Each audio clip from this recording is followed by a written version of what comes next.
Okay, so we now have our ice and water in place and our valleys are now flashed.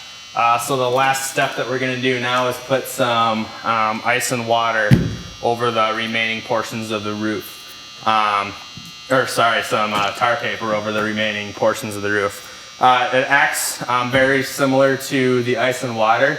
It's just a little less, it just does a little bit less. It doesn't have to deal with ice or any ice damming, so it's another vapor barrier.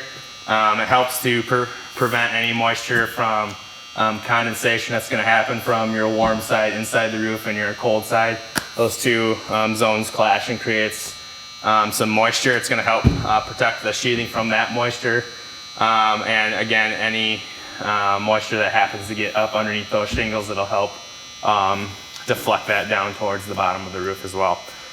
So very similar to what we just did with the ice and water. We're going to take a roll and we're going to start it right on this corner. It's important to overlap any previous roll of underlayment by at least 3 inches. So we're going to start in one corner. We're going to tack it with a button tab. Again, we're just going to do the one corner so we can roll it out a little bit and get our sheet straight here. So I'm gonna get us lined up, put in one tack, and we're gonna roll it out a little bit. And you can see here, I got this pipe in my way. It's gonna be a little bit of a obstacle to get around. So this is a little bit easier to do on some flatter roofs. But what I'm going to do here is get this right where I want it to go, height-wise.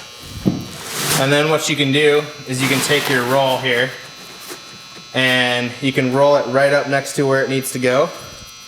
And I'll just make a little tiny mark here, right up next to the edge of where it's going to be, and make a little slit. And I'm just going through this one layer. It's important that you don't go too deep here. Okay. I'm going to go ahead and cut around this pipe. Got about 2 inches.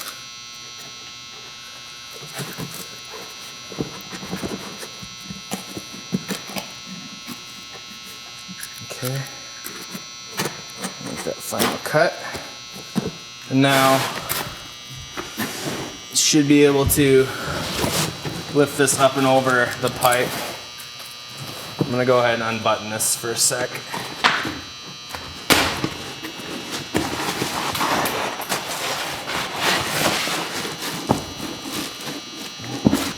So we got a good clean cut there. I'm gonna go ahead and tack this back down. It really helps to have a stapler handy, but I don't like to rely on those staples because if any wind comes along, it'll rip this tar paper right off.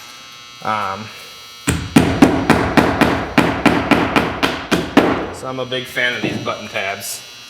Alright, so I'm going to go ahead and lift this into place here.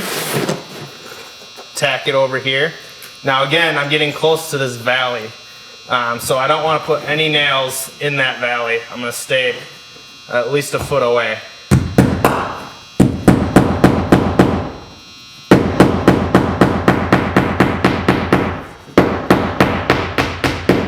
Okay. And now I'm going to roll this little bit up the valley here.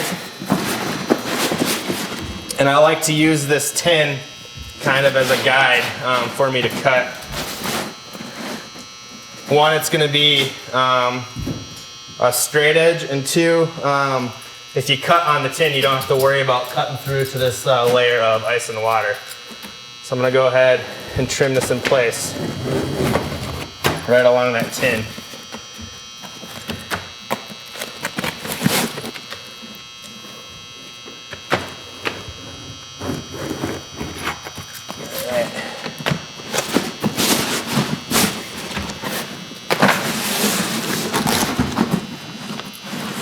Alright, right, and that's our first row. And then we can go ahead and tack the rest of this in place. And then what we'll do is we'll put in another row here on top. So I'm gonna go ahead and throw that down. I'm gonna go ahead and tack this in just a few locations here. Make sure it's flat. You're gonna stay away from the middle of that valley. Come up here. Tack that flat. And it's important to see here that you can kind of start to see our layers here. So we have our top layer overlapping our valley flashing. It's also overlapping our ice and water. And then everything just kind of drains off. We don't have anything overlapping the top row so water can get behind there. Everything is overlapping each other on down the roof. So we're gonna take our last row of underlayment here. We're gonna overlap again at least that 3 inches. Tack it in the corner.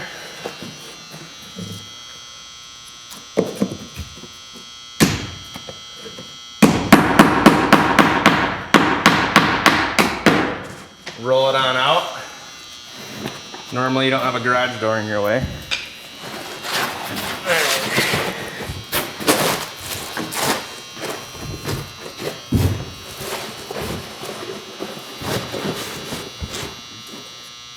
Make sure we're flat and tack it in place over here.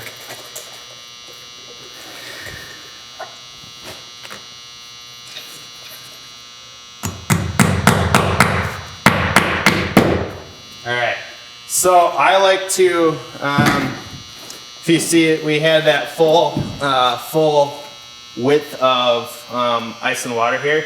I like to leave it a full width and just fold it over the top. That kind of serves 2 purposes. One, it's just an extra protection on your peak with your cap shingles.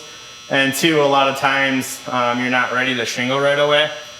So if you keep your tar paper there and if it happens to rain just a little bit, that's a good protection for your peak until you are able to get some cap shingles on there.